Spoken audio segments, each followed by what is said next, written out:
Hi guys, so everybody asking me about videos. My life is being very busy lately. I go back to work, so it's been kind of a challenge for me to do these videos. So today I am going to do a video getting ready for work. My baby's sleeping, so let's go. So I want to start talking about maneuvers. So first maneuver that I want to talk about is a slip turn. Okay. So what is a slip turn? Slip turn is all about aircraft control, coordination, and energy management. All right. How we manage bank, power, and pitch. I would say bank sets it, power supports it, and faith holds it. All right?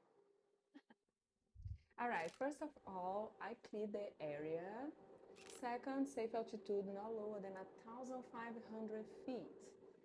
Third, I set the aircraft for cruise configuration and I pick a reference point. It's 45 degrees for private and up to 50 degrees for commercial. All right? Okay, as you start the turn, the load factor increases, right? So the airplane is more lift. So what I do, I apply rack pressure and a little bit power, okay?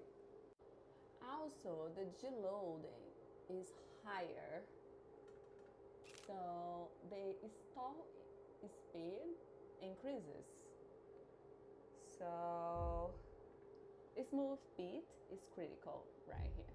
And when you finish the turn, a lot of pilots feel that bump, right? And a lot of pilots think that's a bad thing, but actually, it's not a bad thing. Actually, is a feedback. Is a good feedback. That means that you did a control, coordinated, and continuously step turn.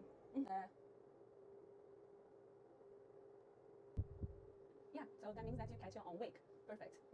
That's how you do a slip turn. Simple, right? Not that difficult. So now I just need to change. So bye.